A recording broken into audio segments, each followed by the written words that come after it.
Kailan pa po siya nasa Kuwait? Nung nangyari po yan, sir, nung August 28, 2025 nung nangyari taon na, po, oo. na ano siya, na Minolest siya, inano siya, sinabi opo. po. Pero hindi Ali. po niya agad sinasabi na yun ang ginagawa ng amo niya, anak ng amo niya. Nung pangalawang bisis, parang sunod-sunod na, parang iba na.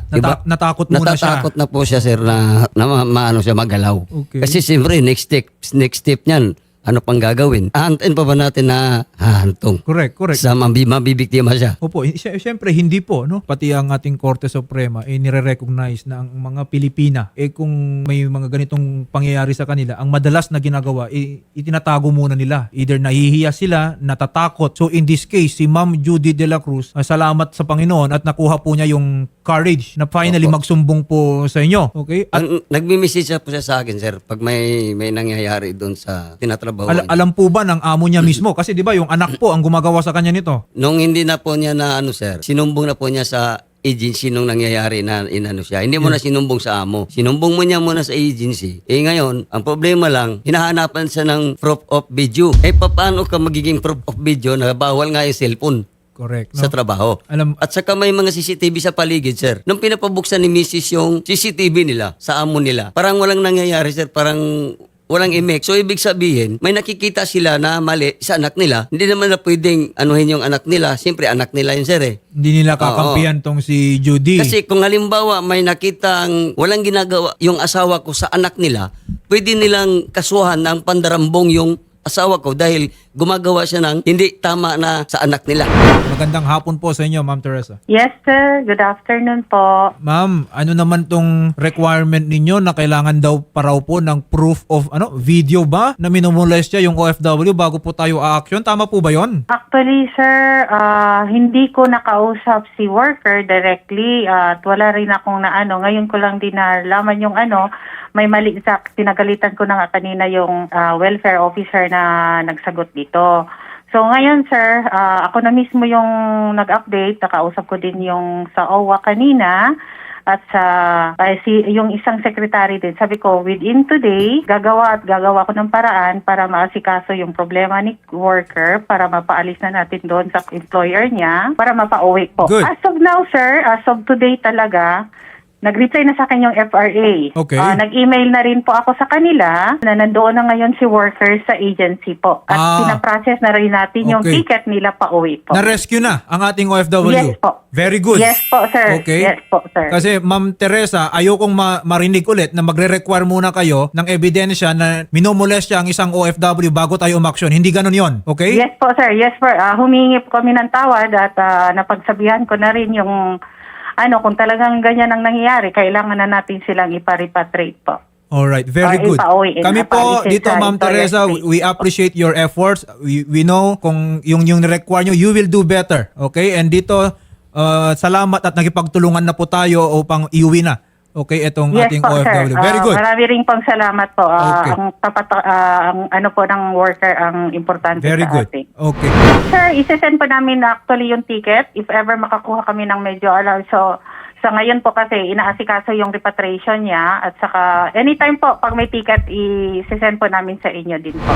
Imo-monitor na po ng ating OWA yung situation po ni Ma'am Judy De La Cruz. So sir, Opo, sir. okay, ligtas na po ang ating OFW. Wala nang magmomolestya sa ating OFW, okay? And we will make sure magiging liable din yung anak po ng kanyang amo. Okay. Opo, sir. Marami po salamat po. Ayun. Kausapin po namin kay sir sa kabilang studio. Salamat po. Magandang hapon.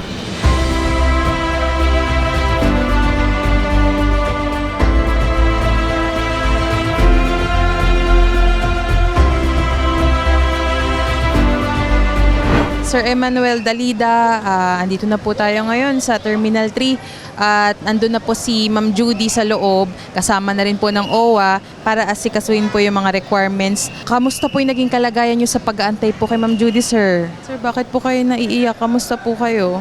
Nalulungkot ako. Nasa nangyayari sa kanya.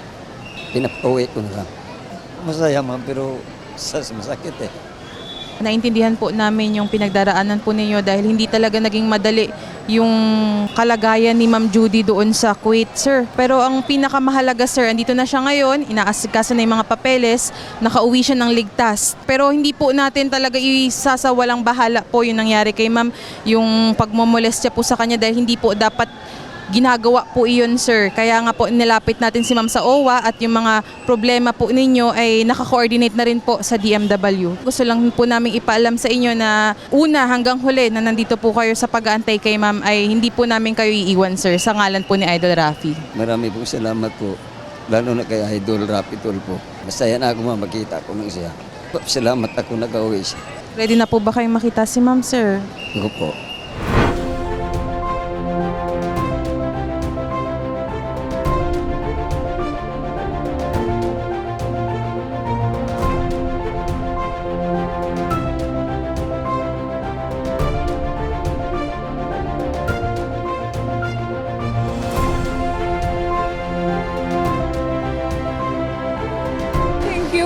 Thank you po. Thank you po, ma'am. Pagsundo niyo po sa akin. Salamat po. Masaya na po ako. Nakauwi na po ako ng Pinas po. Sa tulong niyo po. Lalo na kay Sir Rapi Tulfo po. Maraming salamat po, Idol. Nandito na po asawa ko. Kamusta po kayo, Ma'am? Ngayon po, ma'am, masaya na po ako kasi nga nandito na po ako, nakauwi na po ako ng ligtas po kasi natatakot na po ako doon sa bahay ng amo ko. Simula nung sinabi ko po sa amo ko tungkol sa anak nila po. Kasi po lagi na po silang magagalitin sa akin. Tapos inutusan na po nila ako ng marami po kasi alam nila po na hindi na po ako babalik. Kaya ganun, no choice na po ako. Sabi ko po sa partner ko na punta ka na po kay Sir Rapi para humingi ng tulong doon. Ngayon po, andito na kayo sa Pilipinas, Ma'am. Ano pong plano po ninyo? Ang plano ko po, tutukan ko na lang po yung mag-aaral kong anak po sa probinsya at saka magninegosyo na lang po ako doon. Hindi na po ako babalik ng abroad po. Sir Rapi, maraming salamat po na tinulungan niyo po kami. Nakaligtas na po ako doon sa bahay ng amo ko. Nandito na po ako ngayon sa Pilipinas. Maraming salamat po dahil sa programa nyo, nakauwi po ako. Thank you po. After airing po ng November 19, agad-agad po yung action ni Idol Rafi. Ano pong masasabi niyo din yun? Nagpapasalamat po ako kasi oras lang po talaga. Hinintay ko po yung tawag po kayo doon, ma'am. Kaso inagaw po sa akin yung cellphone ng amo ko po. Opo, yun lang pong papasalamat ko ng malaki. Nakauwi na po ako. Sana huwag ka nang babalik. Kahit konting negosyo lang dito, mabubuhay lang tayo. Sanay naman tayo sa hirap eh. Ay importante, magkasama tayong pamilya. Siyempre, love ko yan eh.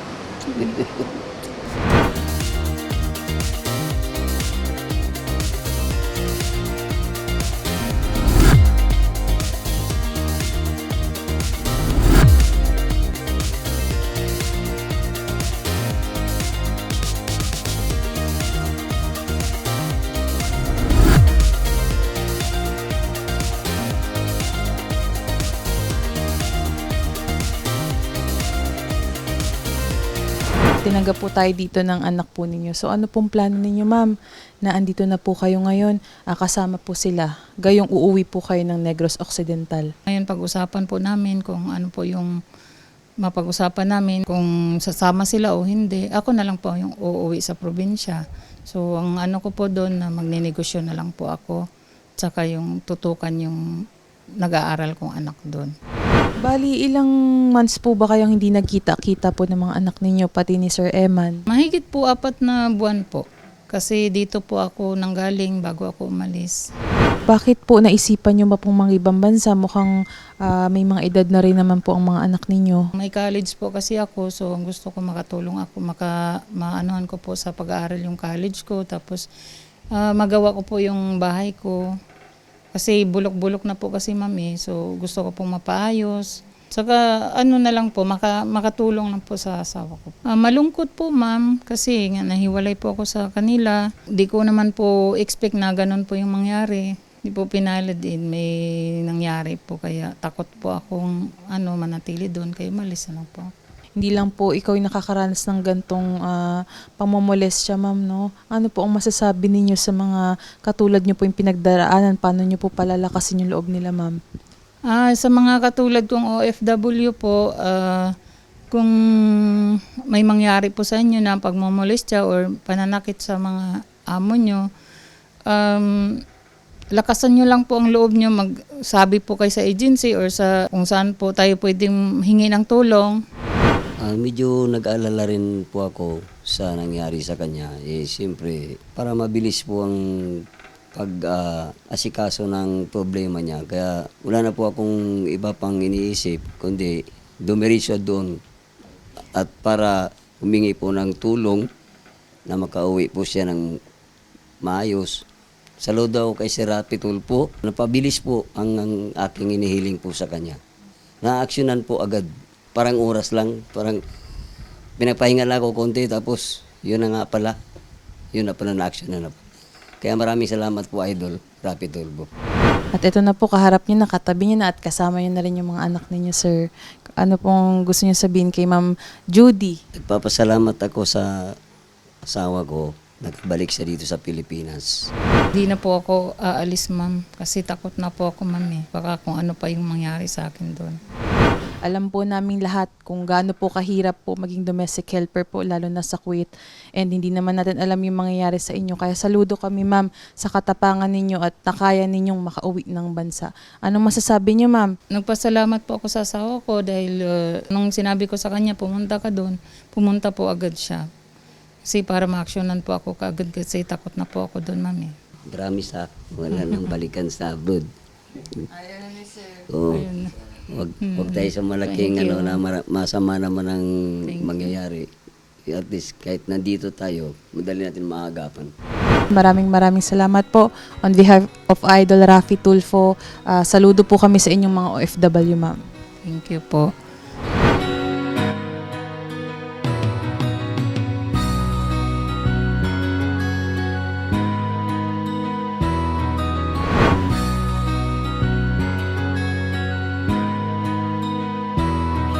Rapi Tulfo, isang taong hindi ka iiwanan. Basta nasa tama ka, ilalabang ka ng patayon. Kahit na sariling reputasyon niya ang itaya.